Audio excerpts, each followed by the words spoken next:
Hello again. This is the American Presidency course, and this will be the first substantive lecture of the semester. The topic for this lecture is the President and the Constitution, and this is one of a five-part series of lectures that we will do regarding Module 2 among the 7 course modules. As I said, the topic for this lecture is the President and the Constitution. And what we're going to talk about in this first lecture concerns what happened prior to the Constitutional Convention. Why did we end up with a Constitutional Convention? Okay, that said, I'm going to go ahead and share the screen and go to the lecture slides that I've prepared, and we'll proceed from there. So the president is a leader. Throughout history, groups have selected leaders. If we move into prehistory, there is evidence that families, clans, tribes, and so forth had leaders. And sometimes legislative entities like councils as well as judges. Why did men and women select leaders? How did they select them in the earliest of times? What was the purpose of leaders in the earliest of times? What was the form of leadership in the earliest of time? Was religion related to leadership selection? How about strength or cunning or age or personality attributes in the selection of leaders? Some of the oldest records that we have from early governments were those surrounding the Greek city-states. In the Greek city-states, the forms of government were diverse, ranging from despotical dictatorships to benevolent dictatorships, to monarchies, to democratically elected leaders. As a point of interest, Aristotle, perhaps the first political scientist, performed the first recorded study of different governmental forms in his treatise titled Politics. And he declared in the Politics that democracy is the worst form of government, while a benevolent dictatorship is deemed the best form of government. Why would Aristotle say such a thing? We revere democracy today, and we attempt to spread democracy across all the world. And yet Aristotle, early on, thought that democracy is the worst form of government. Why did he think that? Well, he thought that because it tended to result in chaos and indecision. And of course, Athens, the Greek city-state, which was known as the first democracy, ended in chaos because of the democratic form of government that they had. The method of selecting leaders has also varied through the years. In the earliest of times, think caveman or think the time of primitive man. Early on, physical or mental power, cunning, and skill would perhaps have been determinants of whether one leads or not. There's also a lot of evidence that age played a part, with an elder of the tribe being selected a leader. That doesn't mean the oldest of the tribe was selected as a leader, but the wisdom that could be imparted from one of the elders of the tribe was a valuable commodity, and the earliest of tribal governmental organizations recognized that. Leadership may also have been passed down from generation to generation, with father passing the wand of leadership down to son or other children. Religion and spiritualism may also have been important factors in the governing of early man. In Britain, from which the US traces its governmental origins, monarchy, sometimes benevolent, sometimes malevolent, was the form of government and leadership. British monarchs and other kings, queens, princes, etc., claim a divine right to rule. This is rooted in religion. In other words, God anointed them with absolute power. Monarchs around the world, even today, claim their divine right to rule in the name of God. There's no need to recount in great detail the grievances that the colonists had against King George III.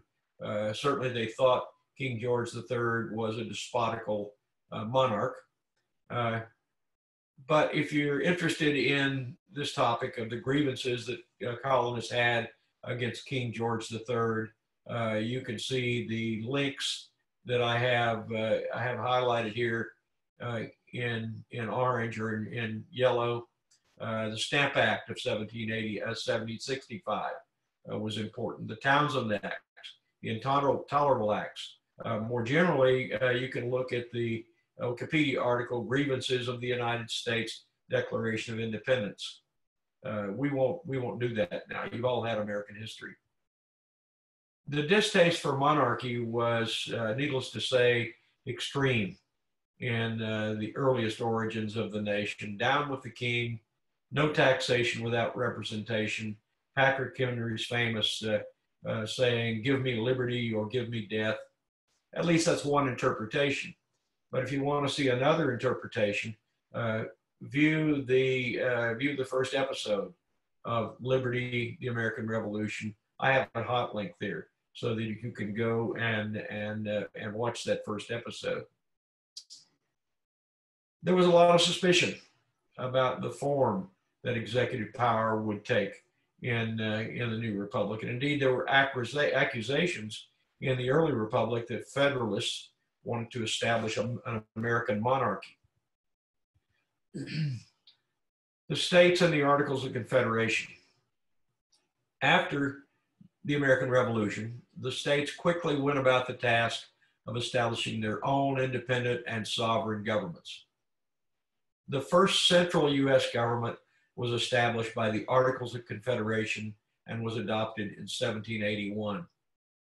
However, it was not a federal government of the people, but a confederal government of the respective states. In other words, we think of America as being a government of the people, by the people, and for the people, but certainly the first central U.S. government was not that. The implication of having a confederal government of the respective states is that the first central U.S. government represented the states, not the people. The Articles established a loose confederation among the American states. Each state retained the strong sovereignty while also establishing a mutual defense pact. It was not a constitution as we know a constitution today, but it was a treaty among the 13 sovereign states, much like the European Union is today.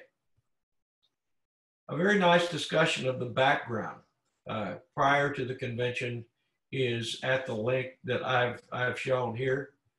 We'll just go to that briefly and then return to our lecture notes here. But I just want to highlight this page.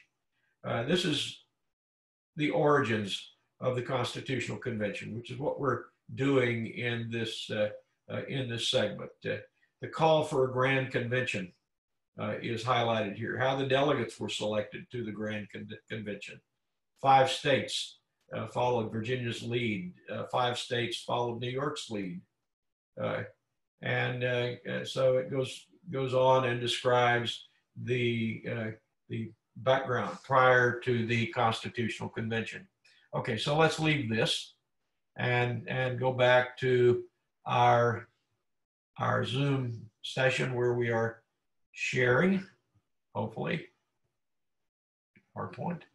Okay, so there is a nice discussion there of the Constitutional Convention at that hot link. We will be using the materials in that hot link periodically throughout the first part of the course. Okay, thinking about the Articles of Confederation, the components of the Article of Confederation, there was only one branch of government. This was a Congress. The Congress contained a single representative from each of the 13 states. Think about that. What's the implication there of having a single representative from each of the 13 states? This is not a government representative of the people. Large states had one representative, as did small states have one representative. So a large state such as New York had equal representation to a small state such as Rhode Island. So this is not a government of the people, it's a government of the states. In order for legislation to pass, the Congress of the Articles of Confederation, a supermajority was required of 9 out of 13. That's roughly 3/4 of the delegates had to agree in order to pass the legislation. In order to amend the Articles of Confederation, unanimity was required in order to gain that amendment. This is not unlike the European Union. In order for the European Union to amend its founding document, it requires all members to agree to the amendment of the founding document. Under the Articles of Confederation, the Congress had the power to declare war, to make treaties with other nations, to enter into alliances, to raise a military, to regulate and borrow money, to set up a post office, and to judge disputes between the various states. But there was no executive, no president under the Articles of Confederation. Though a congressional committee that consisted of one delegate from each state would manage the affairs of the central government when Congress was not assembled. Again, no president and no chief executive under the Articles of Confederation. The Corsican Republic established the first presidency in 1755. That government lasted only a brief time. Other than that, there had been no government in all of world history that had a president. Think of that. Prior to the American founding in 1787, the president and a presidency was unheard of. It had never happened before. Governments prior to that were monarchies or led by autocrats, or in some cases led by a council, but there had never been a president prior to the founding of the American Republic. There was no judiciary under the Articles of Confederation, although again, Congress could act as a court to resolve disputes among the 13 states. There was no power to mint money and no common currency. Think of the implication of that. If you went to New York, you would use one currency. If you went to New Jersey, which is adjacent to New York, you would find a different currency. And each of the 13 states had a different unique currency. Some of them stuck with the British pound, some adopted the Spanish dollar, but think about the implications for commerce and trade among the several states. This is not unlike the conditions that existed prior to the European Union. The common currency only came into existence in the European Union in 2000. And interestingly, for me anyway, when you traveled in Europe at that time, when you went from, say, France into Germany, you had to trade your French francs into German Deutschmarks. And when you went from Germany into Italy, another adjacent country, you had to trade in your German Deutschmarks for Italian lira. This is inefficient. And also there are costs to economic exchange for trading your currency. And so this was really an economic motivation to the founders in facilitating trade. No power to mint money, no common currency, really strong economic incentive to find a different system. The existing government under the Articles of Confederation was not responsible for public debts, and it couldn't pay them even if they were responsible for the public debts. The implication of this, well, during the Revolutionary War, the United States incurred large public debts. Who was owed this money? It was owed to individuals, such as soldiers who had been paid in worthless script, a script that was only to be honored if there was a victory during the Revolutionary War, and thus those who took their back pay in Revolutionary War script found themselves with worthless currency. Additionally, those who financed the war, who helped the United States in the war, including France and Holland, and to a lesser extent Spain, those countries had gone all in, loaning money for arms and for winning the Revolutionary War, and the Articles of Confederation government was not even able to pay them back after the war ended and the Articles of Confederation existed. So there are implications for not being responsible for public debts. There was little revenue available under the Articles of Confederation except what was provided by the states. The central government could levy tariffs, but there was no power to levy or collect taxes. What's the implication of that? How do you fund a military? How do you fund a post office? How do you fund public services if you can't levy and collect taxes? In other words, there could be no domestic policy that required funding because the central government was totally dependent upon the states. Indeed, it could levy tariffs, but that was all it could do in order to raise revenue. Under the Articles, there was no standing military. Each state had its own militia, and so you had 13 separate militaries.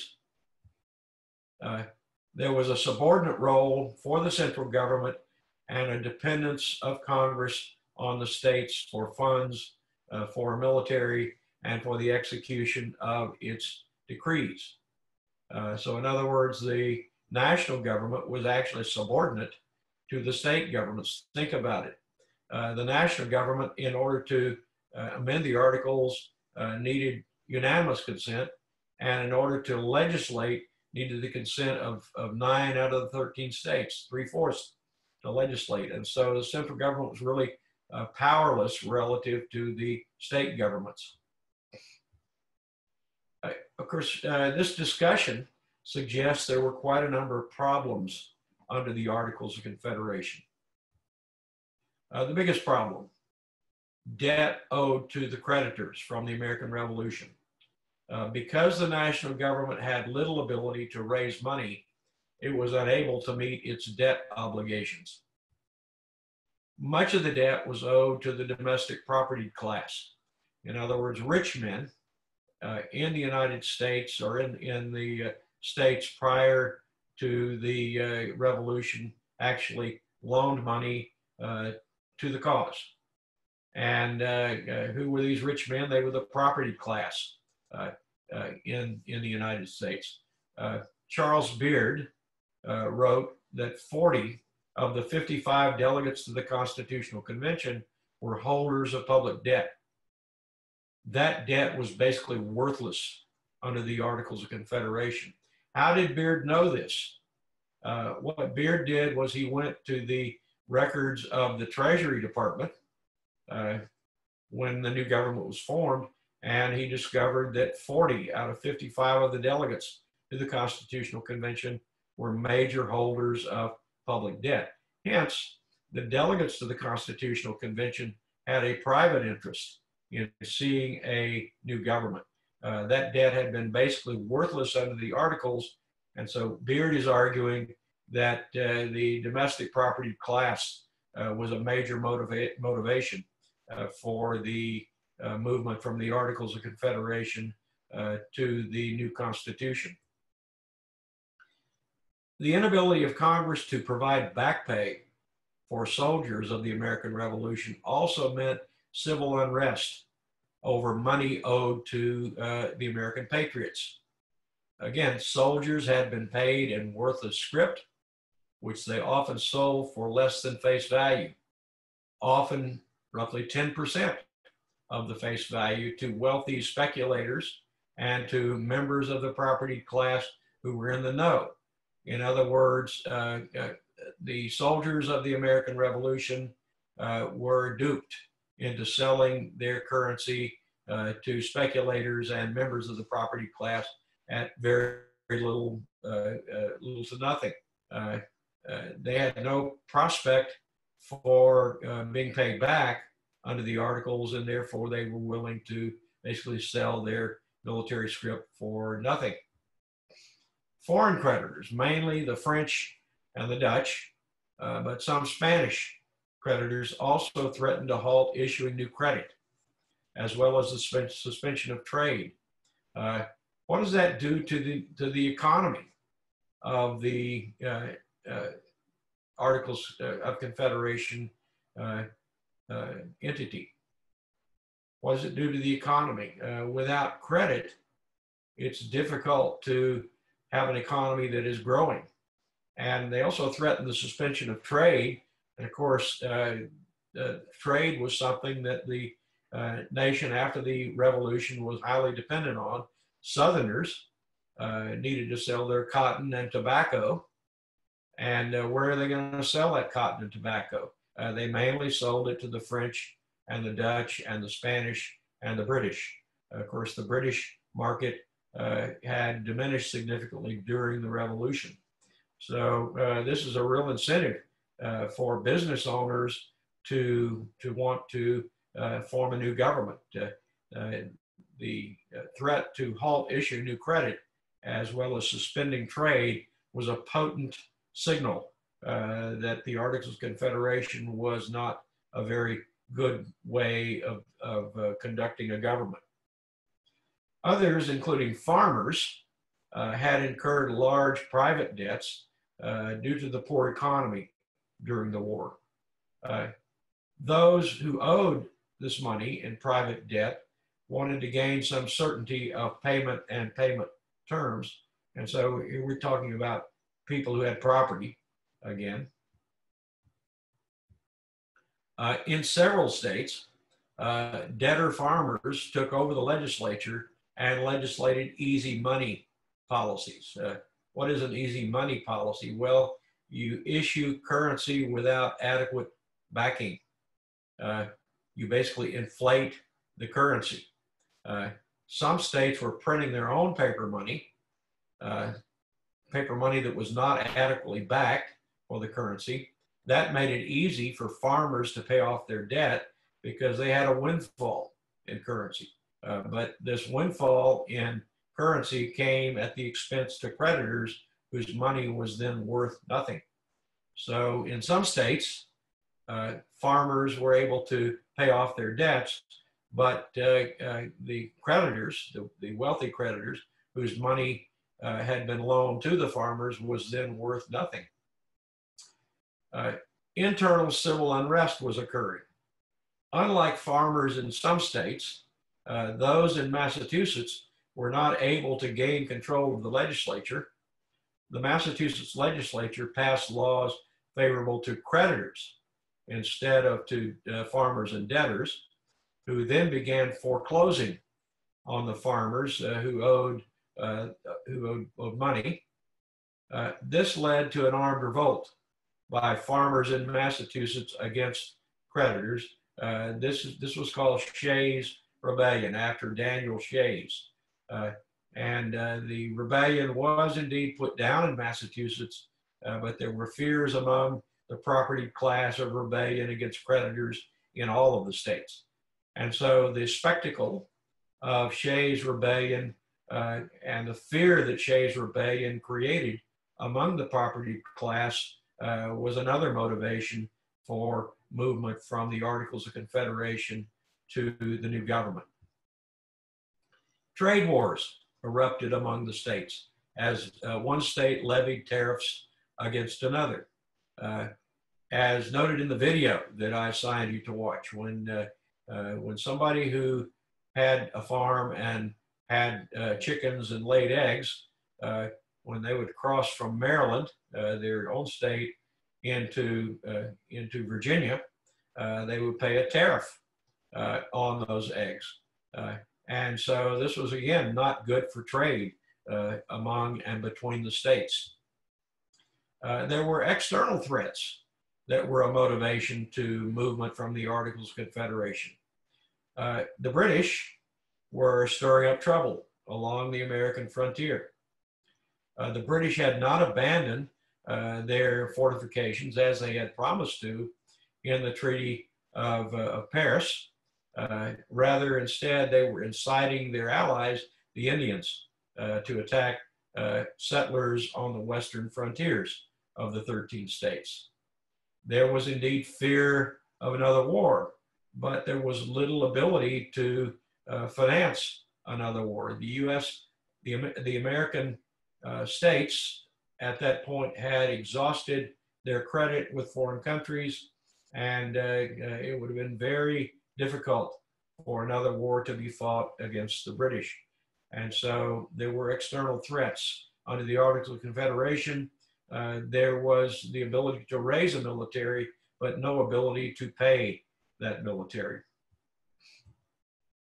So the thrust for change was strong. Because of the inherent weaknesses that I've just delineated, the national government under the Articles of Confederation had little respect, either domestically among the 13 states and within the 13 states, or abroad among nations that would be creditors to the new country. Contrary to popular perception, though, no popular decision was made to call a constitutional convention. In fact, the convention was an illegal assembly, and it defiantly called for another round of illegal assemblies meeting in the states for ratification of the document coming from the Constitutional Convention. The convention, the Philadelphia Convention, was the work of those who would benefit from moving power away from state governments, namely the property class and creditors who were suffering under the two Democratic state legislatures. Delegates to the convention were selected by state legislatures and governors. Those entities had various property requirements for serving. In fact, every state except Pennsylvania had a property requirement for serving in the legislature, and governors were required to be property holders, or what's called a freeholder in those days. So the delegates to the Constitutional Convention wanted a more centralized federal system that served their economic interests. Of course, there was also popular suspicion of a strong central government as had existed under the British. Their experience for a king made some delegates more cautious about the degree of centralization and executive power. Before there was a Philadelphia Constitutional Convention, there was the Annapolis Convention. I think I have a hot link here. You can click the hot link and you can learn a lot more about the Annapolis Convention, more than I'm going to tell you here. But this was a national convention held between September 11th and 14th of 1786 at Mann's Tavern in Annapolis, Maryland. 12 delegates appeared at the Annapolis Convention. They came from 5 states, New Jersey, New York, Pennsylvania, Delaware, and Virginia. And they gathered to discuss and develop a consensus about reversing the protectionist trade barriers that each state had erected. Most of the delegates to the meeting were tasked only to take up the issue of trade among the states. However, New Jersey's delegates were authorized to discuss a broader form of reforms. The group quickly realized that the issue of trade touched upon many other aspects of the Confederation and that a future meeting with a broader scope was needed to adequately address the problems.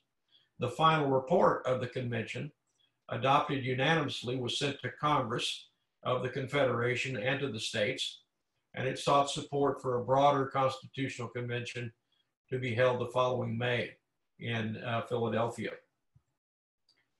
A direct result of the Annapolis Convention report and the ensuing events was the Philadelphia Convention of 1787, during which the United States Constitution was drafted. Upon leaving Annapolis, Virginia's James Madison set about the task of persuading George Washington to attend the Philadelphia Convention. He had not attended the Annapolis Convention, but Madison thought it was important that Washington attend the Philadelphia Convention for obvious reasons. Washington was a symbol of the Revolution, someone who was a unifier, but nevertheless, Washington had his reservations about attending the Philadelphia Convention. He wrote to Madison in November of 1786, stating that he yearned deeply for retirement and relaxation from public cares. He didn't even want to attend the next meeting of the prestigious Society of Cincinnati, over which he grudgingly presided. Later in the course, we'll talk about the Society of Cincinnati, but basically what it was a society comprised of high-ranking military officers during the Articles of Confederation. As you'll see later when we talk about the Society of Cincinnati, it is still in existence today. Nevertheless, Madison remained firmly dedicated to the realization of a constitutional convention. In championing the Virginia Act of October 16, 1786, which established freedom of religion in Virginia, Madison authorized the appointment of Virginia delegates to Philadelphia in due time. With earnestness, Madison placed Washington's name at the head of them. Ultimately, the uninterrupted progress of the Virginia Act was evidence enough for Washington that Virginia's attendance at the Constitutional Convention was not only a favorable thing, but also a measure of significant necessity and magnitude, using Washington's words. So the following May, Washington led the Virginia delegation at the Constitutional Convention and ultimately presided over the Philadelphia Constitutional Convention. Only six states initially took Virginia's initiative to form a grand convention without waiting for any formal endorsement by the states. Were more cautious and wanted the existing Congress to address the legitimacy of such a gathering. So on 28 February 1787, the Confederation Congress endorsed the meeting of the Grand Convention on the second Monday in May next. Subsequently, another 5 states authorized delegates to attend the convention. Rhode Island did not send delegates to the Philadelphia Convention. Exactly what the Congress authorized later became a bone of contention. The Recommendatory Act of Congress reads thus: a convention of delegates should meet for the sole purpose of revising the Articles of Confederation and reporting to Congress and the several legislatures such alterations and provisions therein as shall, when agreed to in Congress and confirmed by the states, render the federal Constitution adequate to the exigencies of government and the preservation of the Union. This was reprinted in Federalist 40. Did the Congress, in that statement, limit the convention to the discussion of specific and particular matters, or did the Continental Congress empower the convention to run away and propose whatever alterations the delegates thought were needed to preserve the principles of the revolution? This question is moot, given that we ended up with a constitution. However, it is worth noting that several notable figures did not attend and oppose the new government to the end. Patrick Henry, in particular, said that he smelt a rat. Richard Henry Lee and Thomas Nelson, both colonial heroes and signers of the Declaration of Independence, refused to attend. Thomas Jefferson did not attend. He was the ambassador to France, but he would have opposed the new government as not friendly to the common man. After surveying the documentary evidence of the time, former president of the American Political Science Association, Charles Beard, reached the following conclusions about why the Constitutional Convention was called. He said, large and important groups of economic interests were adversely affected by the system of government under the Articles of Confederation, namely those of public securities, holders of public debt, in other words, shipping and manufacturing, money at interest, creditors, in other words, in short, capital as opposed to land. The representatives of these important interests attempted through the regular legal channels to secure amendments to the Articles of Confederation, which could safeguard their rights in the future, particularly those of public creditors. Having failed to realize their great purposes through the regular means, the leaders in the movement set to work to secure by a circuitous route the assembling of a convention to revise the Articles of Confederation with the hope of obtaining, outside of the existing legal framework, the adoption of a revolutionary program. Of the 55 delegates who attended the Philadelphia Convention, nearly 2/3 were descended from old colonial families. Most were of British descent, with demographics similar to the British ducal class. They were well educated and economically and politically advantaged. 62% were merchant bankers and or lawyers, mostly from New England and mid-Atlantic states, while another 12% were planter farmers, mostly from mid-Atlantic and southern states. Those from New England largely reflected the merchant banker class, and those from the South represented the plantation slave owner class. According to Beard, the overwhelming majority of delegates were immediately, directly, or personally economic beneficiaries of their labors at the convention. 40 of the 55 delegates later appeared in the records of the Treasury Department as holders of public debt. 14 members were land speculators, 24 were creditors, 11 members were involved in mercantile manufacturing or shipping, 15 members held slaves. Not a single delegate at the Constitutional Convention of 1787 represented the small farmer or the mechanic classes. There was deep suspicion of democracy at the convention due to the experiences of property owners in the states under the Articles. State governments had diluted debts and devalued their property through state-promoted inflation. Protecting private property was paramount to the delegates to the 1787 Constitutional Convention. The resulting government was designed for inaction rather than action. Manifestations of that come through the use of separation of powers and checks and balances. Those two features make it difficult for the masses to take what was held by the property class through taxation or issuing worthless paper money. Only one institution coming from the Constitutional Convention of 1787 represented the people. That was the House. There was no popular representation by the Senate until the 17th Amendment in 1913. Only the national government could coin money, States were prohibited from making anything other than gold or silver legal tender for payment of debts. So in other words, the state governments could no longer inflate the money. Debts would be paid off in gold or silver. The federal government was finally empowered to pay its own debts.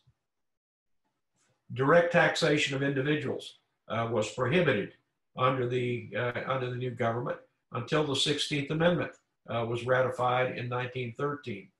In other words, the founders wanted to tax consumers.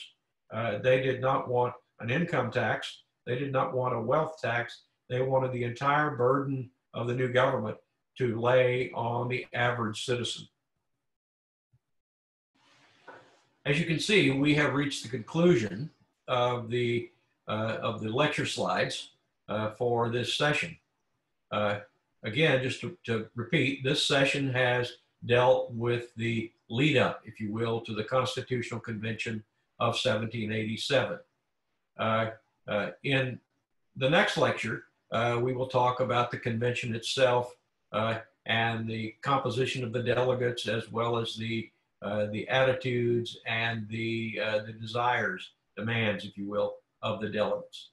I'll stop there and let you rest until the next session. Bye.